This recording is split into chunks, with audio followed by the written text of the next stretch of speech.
For more on this, we're now joined by Scott Walker, who served as governor of Wisconsin from 2011 to 2019. Governor, thanks for being here with us this morning. My pleasure. Good to be with you. I wanted to start with just the fact that former President Trump is certainly the front runner in this race, but recent polls show that more than 40% of former South Carolina Governor Nikki Haley supporters say they'll vote for President Biden over Trump in the general election should it come to that matchup, which is looking like it likely will. Should Republicans be worried that Trump clinching the nomination tonight will actually boost Biden's chances in November? No, in the end, the polls repeatedly show in the battleground states. Remember, it doesn't matter in the end who votes in New York or California when it comes to the presidential election in November. It's a handful of states, including mine and here in Wisconsin. So those states, 5 of the 6 states, we've seen repeatedly in a head-to-head match between Joe Biden and Donald Trump. Donald Trump prevails. We just saw a new poll in Michigan last week. 8-point lead the former president has over the current president. And I think that's really what it's all about.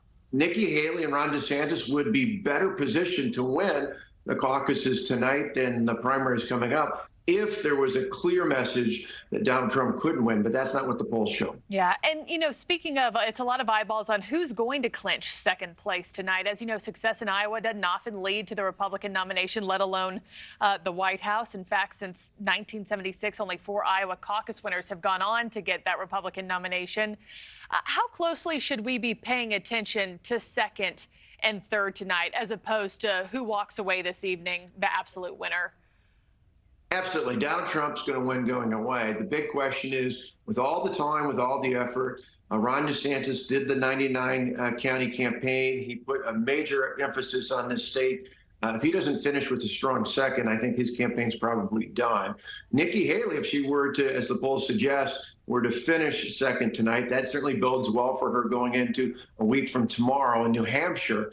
And remember, that's the state where she's best positioned because moderate, independent, even some Democrat-leaning voters can actually vote there and could make a difference. If she were to win or come close, that certainly would create massive media attention.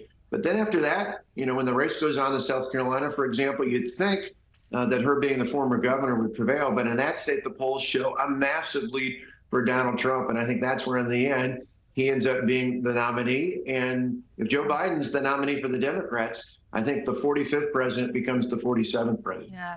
And, you know, I'm trying to put myself in the shoes of the Haley camp tonight, also the DeSantis camp. Why is there such an emphasis on second, just, you know, for all of us to know tonight? Is it that whoever gets second will likely be a better matchup against Trump, or is it that they better position themselves for a great cabinet position, you know, down the road if Trump were to win come November? What's the importance there? I think, yeah, both of them, a current and a former governor, people I know and admire.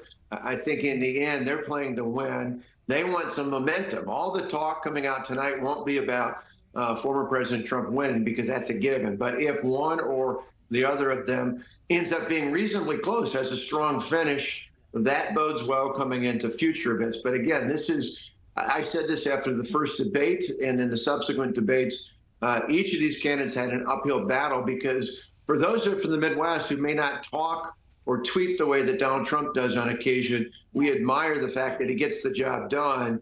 The converse is there's a lot of candidates who say all the right things but go to Washington and don't. And that's why I think President Trump is so far ahead in these polls. Yeah, he doesn't mince words, that's for sure. A lot of people like that about him, and a lot of people really dislike it too. Hey, we've also seen a flurry of kind of 11th hour endorsements here in recent days, including Florida Senator Marco Rubio throwing his support behind President Trump. Same for Trump's former rival, North Dakota Governor, I should say, Doug Burgum. Then you have former Maryland Governor Larry Hogan announcing he's backing Haley.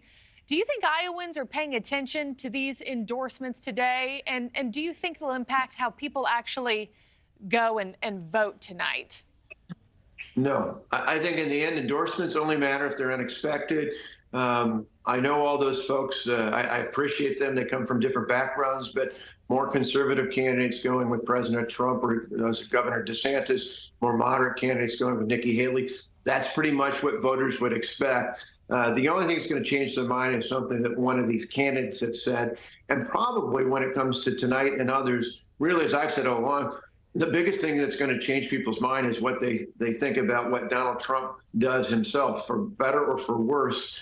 That's going to make the biggest difference out there, and it's a proven commodity. The last thing I would just add, had the polls showed that Donald Trump could not defeat Joe Biden, I think that would have been a big boost for both Nikki Haley and Ron DeSantis. But as we've seen, poll after poll in these battleground states shows in a head-to-head matchup, Joe Biden loses, and I think that's because the economy is such a failure. At Young America's Foundation, where we work with kids, college, high school, and middle school, we've seen in our polling of college kids, their number one issue, amazingly to many, is actually the economy. And if they're feeling that way, the rest of us are as well. Yeah. Thank you for watching. Go to newsnationnow.com to find News Nation on your television provider. And don't forget to click the red subscribe button below to get more of News Nation's fact-driven, unbiased coverage.